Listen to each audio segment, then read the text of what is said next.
So let's get to this interview. Let's get to this Kamala Harris interview. I know y'all want to see this. I know y'all want to see this. Let's pull this interview up and check it out. Assassination attempts on. Let's see.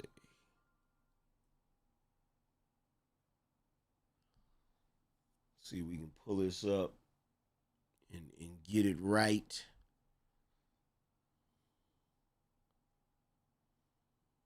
All right, let's check it out. So, as you all know, Donald Trump is suing CBS um, for he's basically accusing them of violating the FCC rules. They basically were trying to misinform the people, I guess. Um, I forgot what it's called. It's something practices. I forgot what it's called. Um, Deceptive practices or something like that. I forgot what it's called, but whatever it is, you're not supposed to do that on regular television. That's against the FCC rules or whatever, right? So CBS had to release the uncut interview of Kamala Harris on 60 Minutes. So we're gonna watch this and we're gonna try to make it through it. So let me pull this up so we can check it out. Okay, and then you know that mold is at an all-time high today, which is the one thing I am allergic to. Yeah, Okay. Pollen is down. mold is up. Mold is up. You know, I know that as a matter of fact because I was watching CBS this morning. They There had you a go. little stream. Now that I think about it. Learn something new every day. Indeed. See you, Chris? I'm gonna just snap it once. Good? Yep. Coming around. Done? Yeah. Got it on both? Okay, so we need to clear the background. Good, done? Yes. No problem. Just do what you need to do.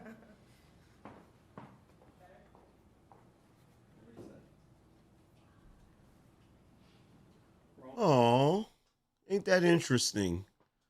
She had a black woman doing her hair for her. Yeah, yeah. Read between the lines. Read between the lines. I wonder how many black folks used to do her forebearers' hair. I'm perfectly happy. Everybody happy? Good? I'm good. All right. Well, Madam Vice President, one, thank you for doing this. Of course. And thank you for inviting us into your home. Of course. We're going to be running this on the anniversary of the Hamas attack Yeah. on Israel. October 7th. So let's just start with Hang on Israel. 1 second, Bill. Yeah. Sorry, we had someone in the background. I'm afraid you're gonna have to re-ask that. Okay, whoever's in the dining room? It was me. Okay. So yeah, just to start with Israel. Okay. The events of the past few weeks have pushed us to the brink, if not into, an all-out regional war in the Middle East. What can the U.S. do at this point to stop this from spinning out of control? Well, let's start with October 7th, because obviously what we do now must be in the context of what has happened. And as I reflect on a year ago and that 1,200 people were massacred, young people at a festival, at a music festival, 250 hostages were taken, including Americans. Women were and as I said then, I maintain Israel has a right to defend itself, we would, and how it does so matters. And as we fast forward into what we have seen in the ensuing weeks and months, far too many innocent Palestinians have been killed. And we know that, and I think most agree, this war has to end. And that has to be our number one imperative. And that has been our number one imperative. How can we get this war to end? Well, critical elements of that are we have got to get a hostage deal and a ceasefire deal done. We have to get aid in. We have to lay the path toward a two-state solution. I do believe that we must maintain that as an objective, no matter how out of reach it seems at the moment. And the work that we have to do is also pay attention to what is happening every day in the region and put U.S. resources into everything we can do diplomatically and otherwise to de-escalate what is happening. Y'all gonna have to help me because I'm zoning out. I don't know what the hell she's talking about. Like, this is not a coherent thought. This is rambling. This is what you do when you have a book report. You got a book report due, right? Or no, better yet, this is what you do when you're taking a test and they ask you an essay question, but you didn't read the material. So you'll take one sentence and you'll try to make it into a paragraph. That's what she's doing. That's what she's doing. She's trying to take one thought, one simple thought, one paragraph, one sentence, and make it into a whole paragraph. In the region. We supply Israel with billions of dollars in military aid. And yet, Prime Minister Netanyahu seems to be charting his own course. The Biden administration, the Biden-Harris administration, has pressed him to agree to a ceasefire. He's resisted. You urged him not to go into Lebanon. He went in anyway. He has promised to make Iran pay for the missile attack, and that has the potential of expanding the war. Does the U.S. have no sway over Prime Minister Netanyahu? Well, let's start with this. On this subject, the aid that we have given Israel allowed Israel to defend itself against 200 ballistic missiles that were just meant to attack the Israelis and the people of Israel.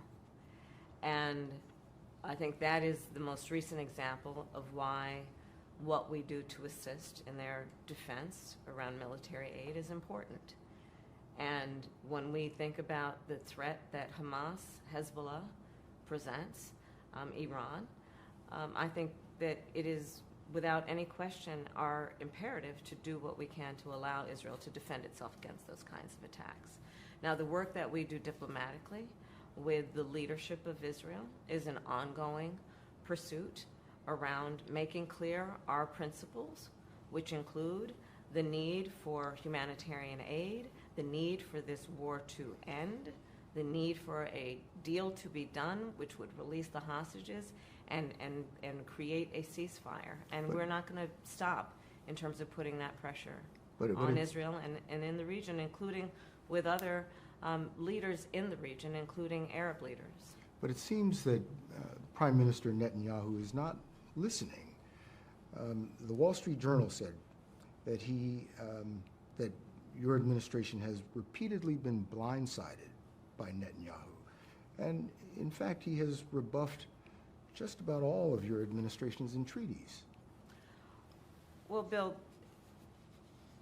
the work that we have done has resulted in a number of movements in that region by Israel that were very much prompted by or a result of many things, including our advocacy for what needs to happen in the region. And we're not going to stop doing that. We're not going to stop pursuing what is necessary for the United States to be clear about where we stand on the need for this war to end. What the hell is she talking about?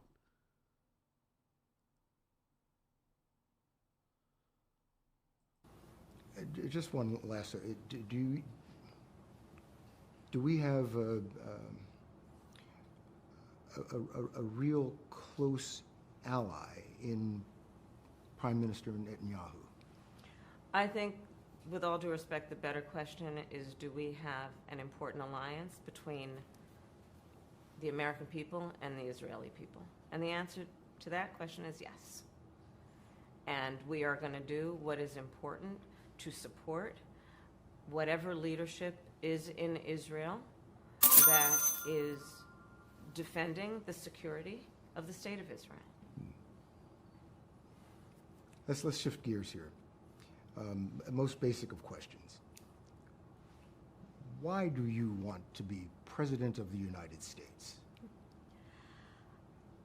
There are many reasons, but probably first and foremost, I truly believe in the promise of America. I do. And I love the American people. I swear to God, if she starts talking about being raised by a middle-class parent, I'm going to lose my shit, bruh. You know, we are a people who have ambition and aspirations and dreams and optimism and hope. If you look at the character of who we are and how we have achieved the strength that we have achieved, I believe in large part it is because of our character and our belief in the promise of America. And I'm running for president because I want to do everything that is possible to create an opportunity for people to achieve. Now, what in the haberdasheries and hemoglobin is going on here? Those goals, those ambitions, and those dreams. And that is why you will hear me talk about my plan for an opportunity economy, to invest in what we can do, not only to bring the cost of living and prices down for folks, because even though we've achieved a lot of success, prices are still too high. You know it, I know it. But what we can do to invest in the innovation that is happening in startups and our small businesses, what we can do to invest in the industries of the future, what we can do to maintain America's strength in the global context. But that's why you want to run. That's why you want to be That's why I'm president. running. That and some other reasons. But you're asking the American people to make you the most powerful person on the planet. Why do you deserve the American people's votes? Well, Hold on, y'all. I got the other one. We might actually, this is on X, so we might actually have one that's louder. Some of y'all complaining about the sound. I don't know why you want it to be louder, but hey.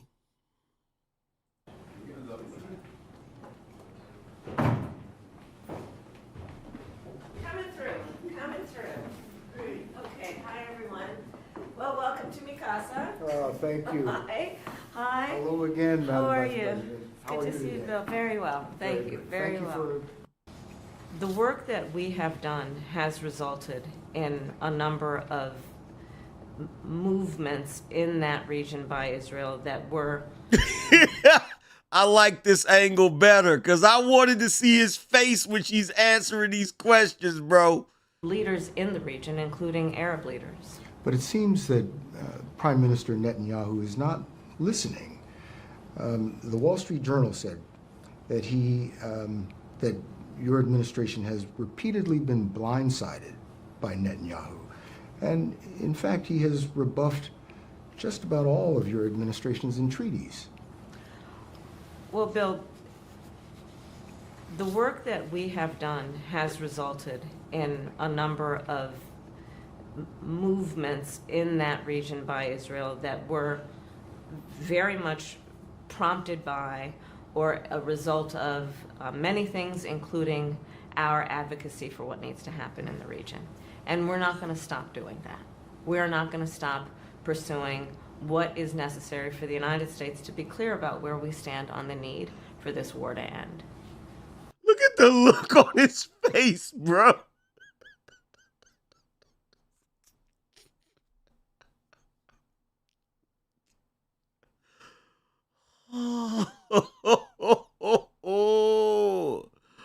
Oh my God, bro. Shout out to Eddie.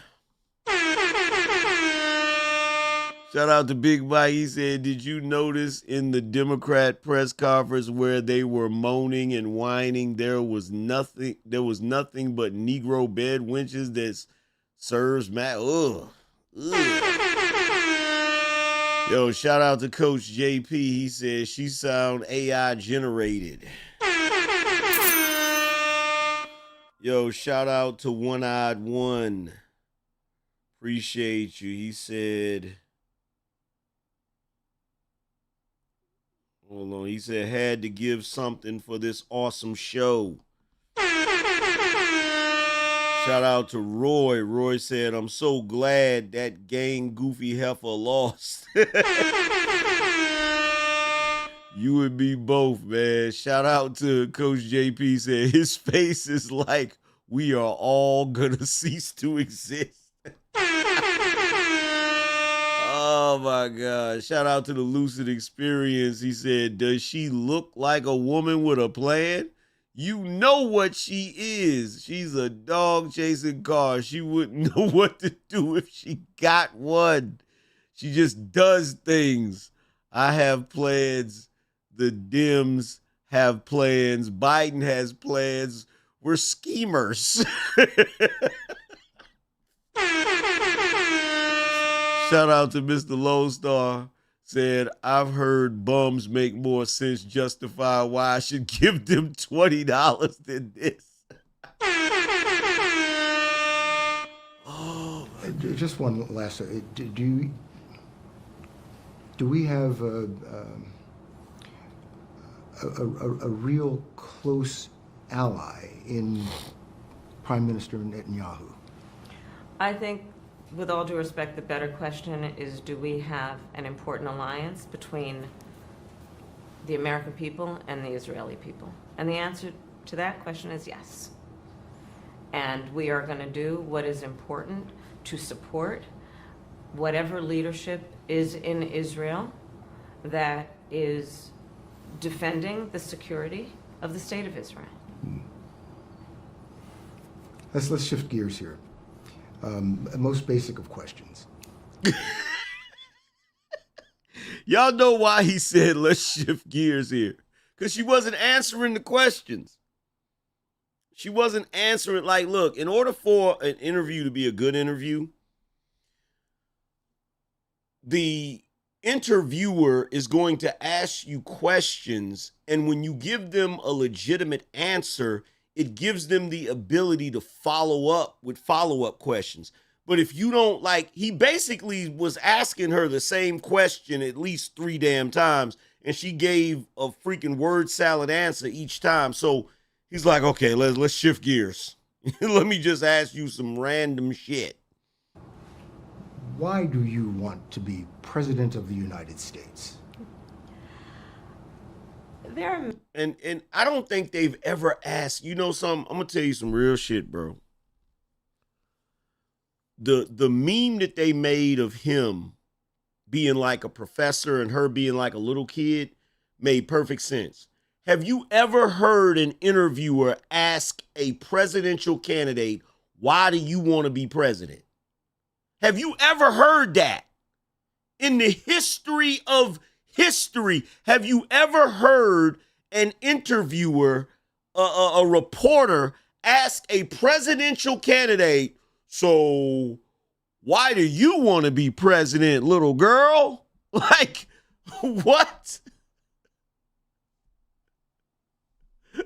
So he might as well put his hands on his knees like, so why do you want to be president, little girl?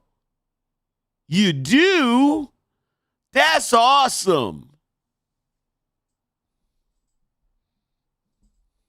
Many reasons, but probably first and foremost, I truly believe in the promise of America. I do. And I love the American people. You know, oh, this is a better angle. This is a better angle. This is a better angle. Because you see all of his nervous energy. It's like, God help me make it through this. Because you know his job is to try to make her look good. You feel what I'm saying? So you know he over there sweating. He not even look. He's sweating on the inside. Like he got sweat pouring on the inside of him right now. We are people who have ambition and look at that nervous energy. And look at that nervous energy. Look at his hands. I truly believe, and we are going to do what is important to support. Look at his hands. Whatever leadership is in Israel that is defending the security of the state of Israel. Let's shift gears here. Watch most his hands. basic of questions. Why do you want to be president of the United States? Watch this. There Watch are his many hands. reasons, but probably first and foremost, I truly believe in the promise of America. I do. And I love the American people. You know, we are people who have ambition and aspirations and dreams and optimism and hope. If you look at the character of who we are and how we have achieved the strength that we have achieved. I don't care what nobody say. I can read his mind. He's like, oh my God, you cannot be this dumb. What did I get myself into? I believe in large part it is because of our character and our belief in the promise of America. And I'm running for president because I want to do everything that is possible to create an opportunity for people to achieve those goals, those ambitions, and those dreams. And that is why you will hear me talk about my plan for an opportunity economy, to invest in what we can do, not only to bring the cost of living and prices down for folks, because even though we've achieved a lot of success, prices are still too high. You know it, I know it. But what we can do to invest in the innovation that... See, that's nervous energy, bro. That's nervous energy when he keeps fidgeting and shit because bruh, it's awkward for him to just be right there. And this is somebody that is, you know, this is what he does for a living. There's no way he should be fidgeting that much. That is happening in startups, in our small businesses, what we can do to invest in the industries of the future, what we can do to maintain America's strength in the global context. But that's why you want to run. That's why you want to be That's why I'm president. running. And some other reasons. But you're asking the American people to make you the most powerful person on the planet. Mm-hmm. Why do you deserve the American people's votes? Well, first of all, I have a career and a history of being very clear that I think of my role of leadership, and in particular now... Did she say I have a history of a career of being very clear? What? Hold on, we gotta rewind that back, bruh. We gotta rewind that back, man. Hold on. And a history of being very clear that I have a career and a history of being very clear that I think of my role of leadership, and in particular now for the last 4 years as vice president and moving forward as president, if the voters will have me, as being a leader on behalf of all Americans. As you know, I spent the majority of my career as a prosecutor. And I'm going to tell you, I never asked a victim of crime, a witness, whether they were a Democrat, or a Republican, innocent. or are you an independent? I just The only asked thing them, I are ever they ask folks okay? is, are you okay?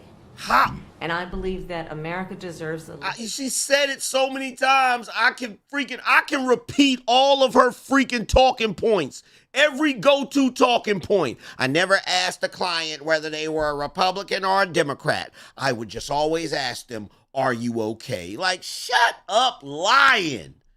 You liar. You ain't asked not one damn person, are they okay? With your lying ass. leader who works on behalf of all Americans and understands the importance of knowing that the vast majority of us have so much more in common than what separates us. And my career and my work has always been about being grounded in common sense approaches. And unburdened by what has been. And when it comes to what we need to do as it relates to national security, we just had that conversation. That includes understanding and respecting the power and the strength of the United States of America and our then responsibility to be a global leader, to nurture and strengthen our alliances around the world, to respect the U.S. military and its most noble mission, to do the work of appreciating alliances, be it NATO or others, to do the work of pursuing diplomacy when it is in the best interest of our national security and prosperity. And my experiences tell me not only that those must be priorities of the United States of America and the President of the United States of America and the Commander-in-Chief of the United States of America, but also all of those experiences tell me that the American people in this election have a clear choice. Because on the other side of the equation, He's breathing heavy as fuck. Y'all can't hear, I don't know if y'all can hear it, but every once in a while you'll hear him breathe through his nose like.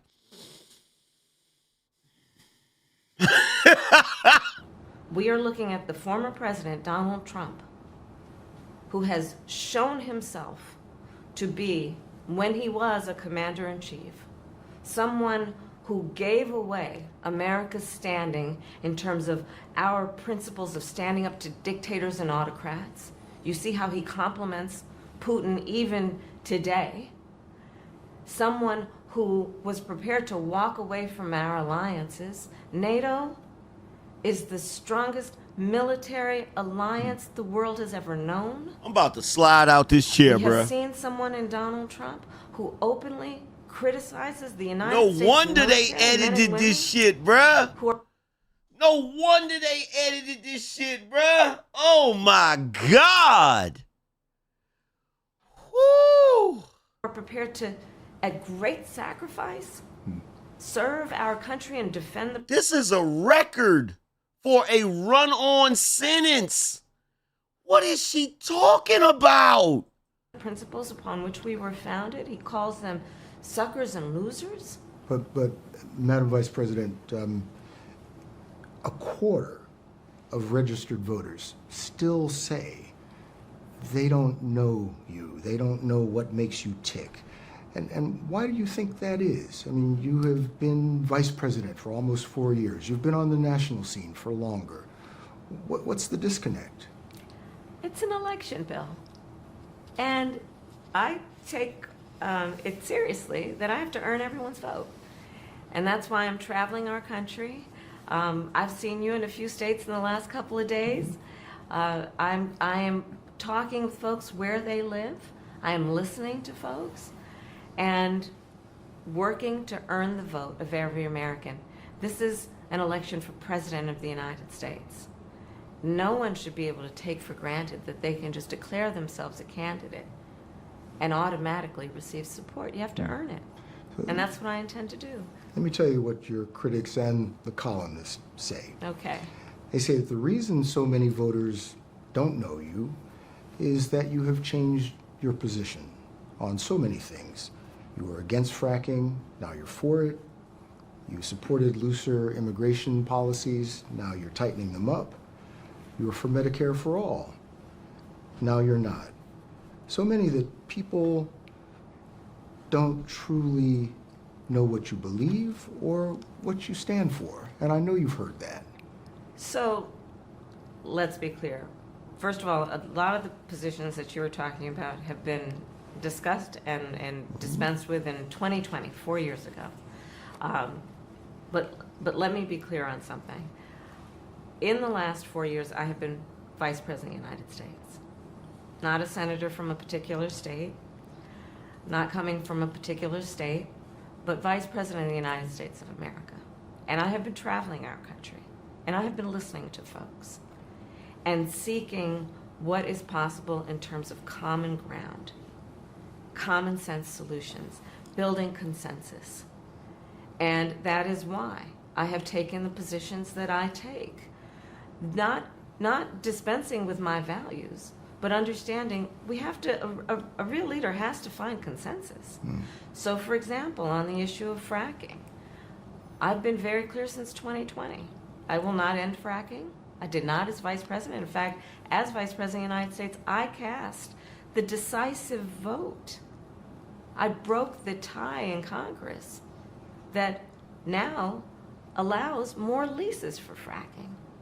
On the issue of health care in America, my value has always been that access to health care should be a right and not just a privilege of those who can afford it, which is why I cast the tie-breaking vote in the United States Congress that has now allowed us to cap the cost of insulin for seniors at $35 a month. The work that I have been a part of.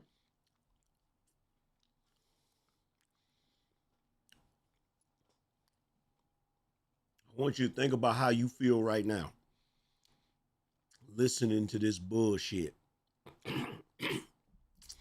And I want you to think about how he felt, sitting right there in front of her, listening to this bullshit.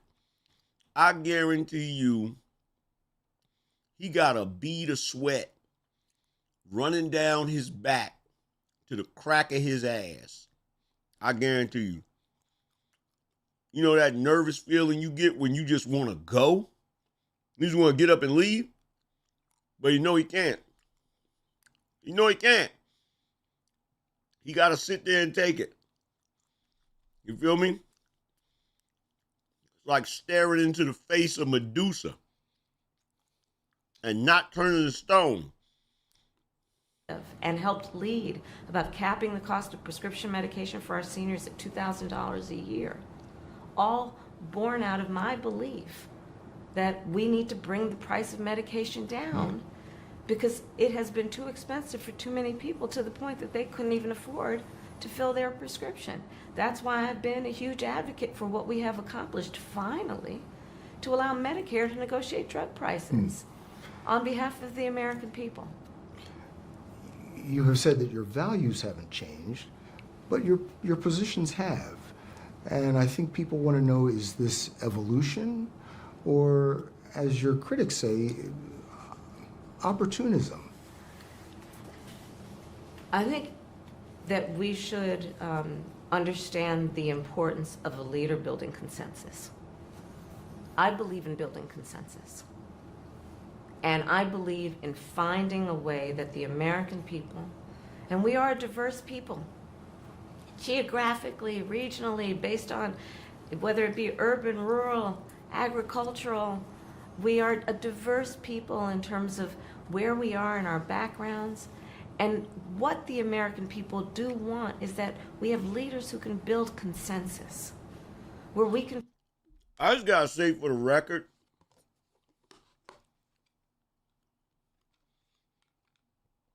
they would have never let a guy ramble on like this. There's no way that they would have let a dude just ramble like this. Shout out to Eddie. Shout out to Coach JP. He said, him frowning with the mustache makes it worse. Shout out to David. He said, it's like a barber trying to cut hair on a non-stop moving head, for real. Shout out to Terrell. He said, if you look closely, you can see a small tear rolling down the side of his face. He couldn't take it anymore. Shout out to Eddie. He said, Lyric Transportation is tonight's sponsor. I got you, bro. Hold on one second.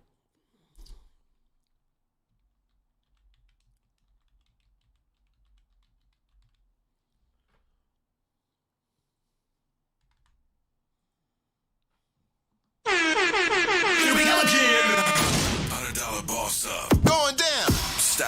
matchup. Appreciate you, bruh. Shout out to Coach JP. He said, this is all Willie Brown's fault, shaking my head. You got that right. You got that right. Everywhere Willie Brown go, they should run him out of that town. Everywhere. Shout out to Crocodile Tears, said his eyes couldn't stop blinking, sign of stress. Yeah. Shout out to Terrell. He said, get that long-winded scallywag up out of here.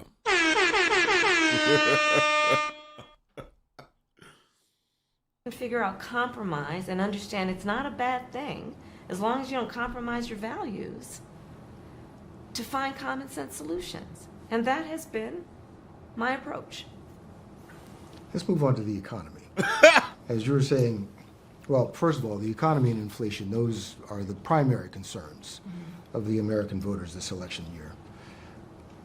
You just got some blockbuster jobs report, a blockbuster job report the other day. And there are lots of signs that the American economy is doing very well. Better than most countries, I think. But the American people don't seem to be feeling it. Groceries are 25% higher than when you took office.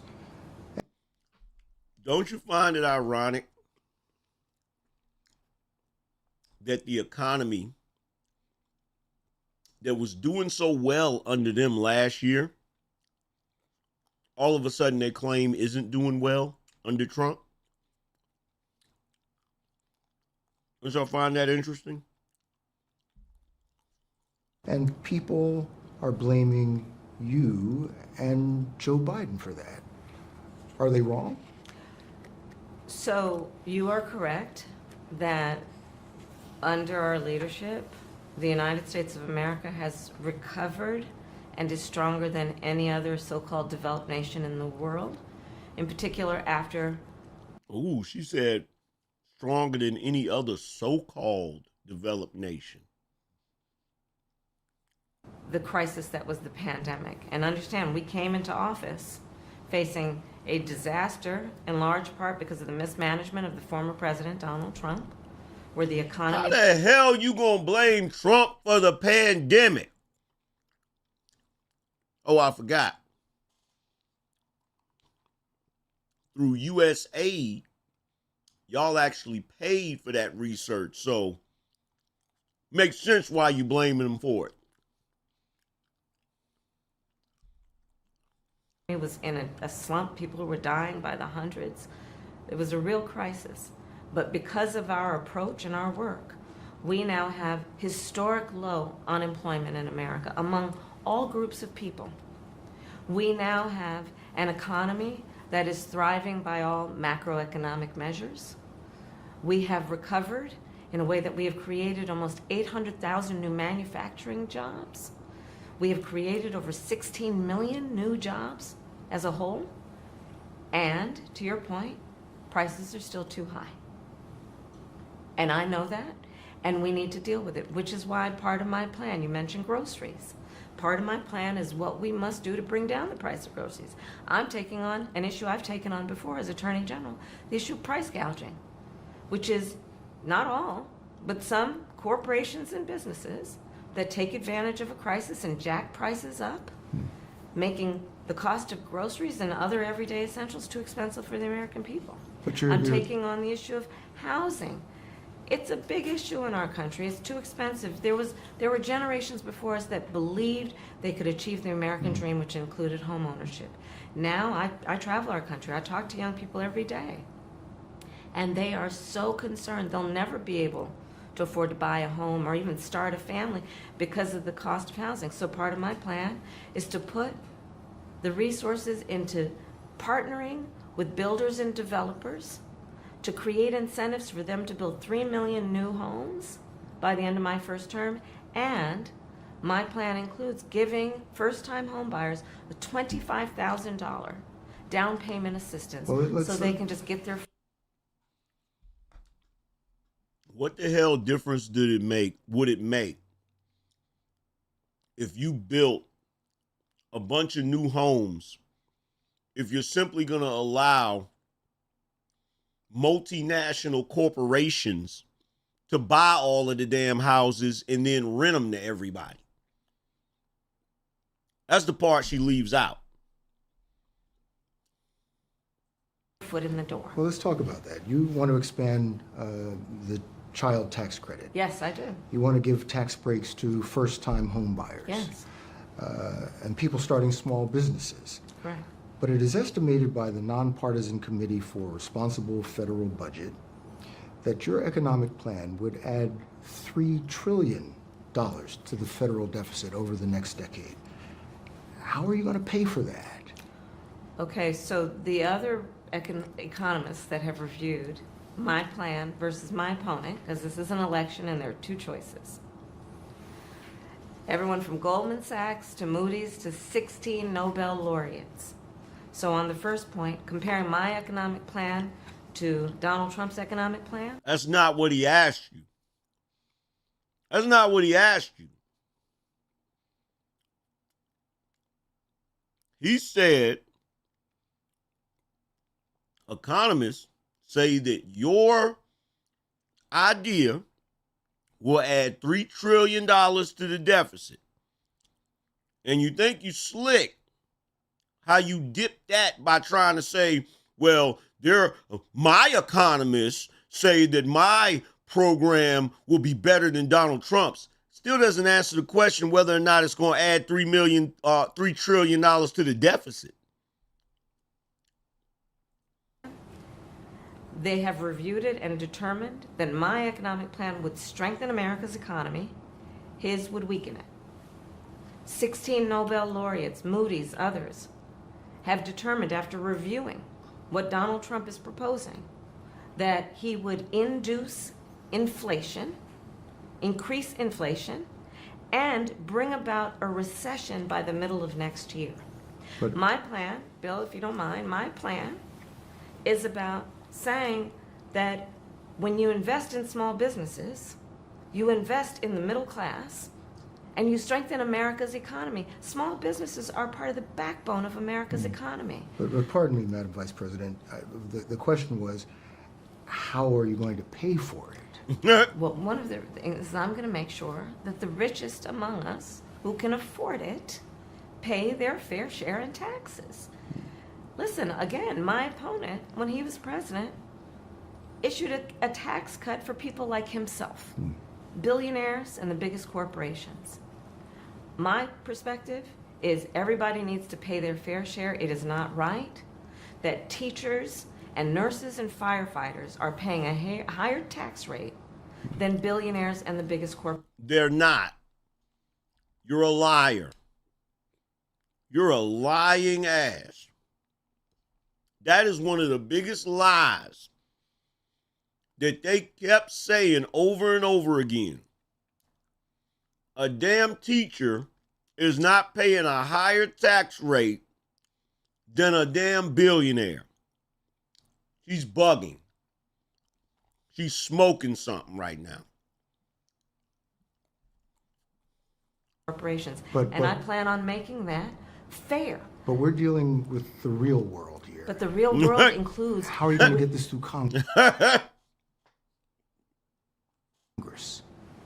You know, when you talk, Look, I ain't gonna front. I like that little bit of shade he threw her. He said, we talking about the real world here. And by the way, that was a Freudian slip. That lets you know what he thought about her. This entire time that he's been sitting there listening to her, he's been thinking this woman living in a fantasy world. And that's why that slipped out like that. But this is the real world. talk quietly with a lot of folks in Congress, they know exactly what I'm talking about because their constituents know exactly what I'm talking about. Their constituents are those firefighters and teachers and nurses. Their constituents are middle-class, hardworking folk who know that it is not right that hardworking people are paying a higher tax rate than the richest people who can afford to pay.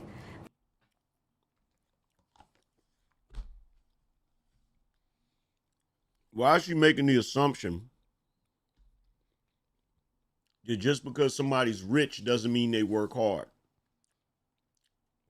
Donald Trump is a billionaire, and I haven't seen nobody work as hard as that dude does at his age. Like, for real. He's a billionaire. And he's up there in the age, and he be working his ass off. So the assumption that somebody doesn't work hard because they're a billionaire, that's ridiculous. That is ridiculous. Because I can tell you right now, the more money you get, the more things you got to stress about. Their fair share. So that's how we deal with it. But understand also that this is, yes, it is about how we pay for what we're doing, but understand it doesn't end there. My plan is actually about strengthening America's economy, not just netting zero. My plan is about doing what we can do for small businesses and startups. Right now, the tax deduction bill for a startup, $5,000. In 2024, nary a person going to be able to start a small business with $5,000. So I'm going to extend it to $50,000. My plan is about what we need to do to, yes, expand the child tax credit, because Sweet Jesus, we dodged a bullet. for young families, for the first year of their child's life, $6,000 allows them to buy a crib, a car seat, and just be able to not just get by, but get ahead for that most critical stage of their child's development. We all... Yeah, because that's what's stopping young parents from getting ahead. A car seat. Do you know there are literally places that give away car seats? Like a car seat. That's what she said. A damn car seat. Let me tell you something. If you are a young parent in America and you can't get a car seat,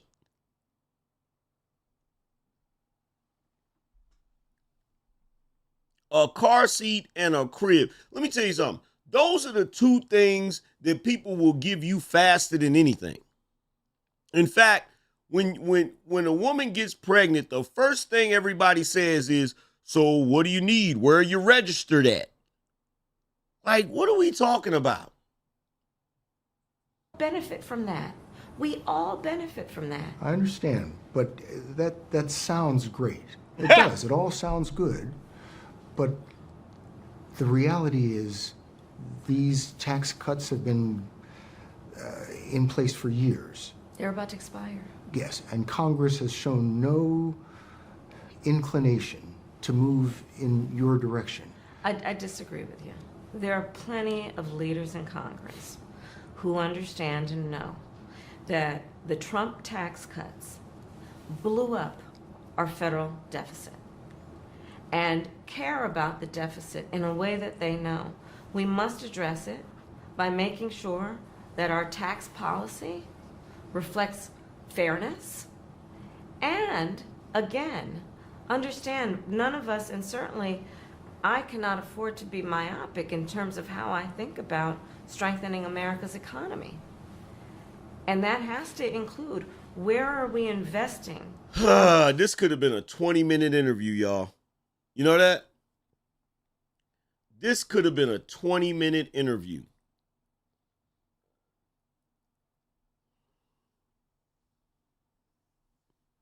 I don't think I can take any more of it. I think I'm going to call it because we're past 3 hours. I think I'm going to call it. I can't take no more of it, y'all. I can't take no more. That's all I can stand, and I can't stand no more. Sweet Jesus. Lord have mercy. Oh, my God.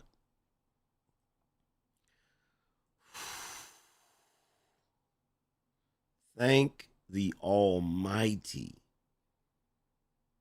Thank the Almighty that we did not end up with her as president, sweet Jesus, sweet Lord. But anyway, I gotta eat something. That sounded weird. I gotta eat some food. Shout out to everybody that came through, man. Shout out to everybody that tuned in to the show. All of that good stuff. Make sure you guys go check out my book, available on Amazon. All you have to do is type The Angryman Standard in the Amazon search bar and it will come up. Check out the merchandise as well. All you have to do is go to shopBinoNation.com. Again, that's shopBinoNation.com. But other than that, man, I'm going to get up out of here. We're going to continue to cover the Democrats and the lefties losing it, losing their minds, crashing out. So be on the lookout for me tomorrow. I'm going to holler at you guys later.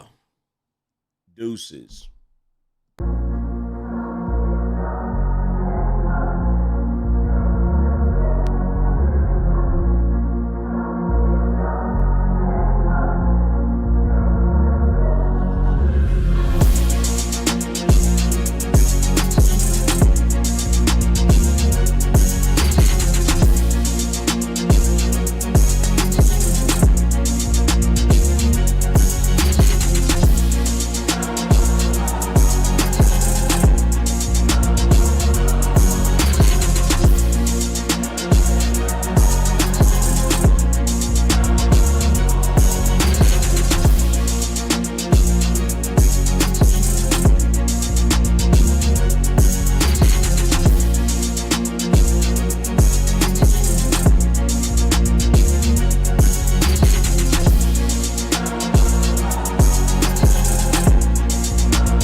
Spartans! What is your profession?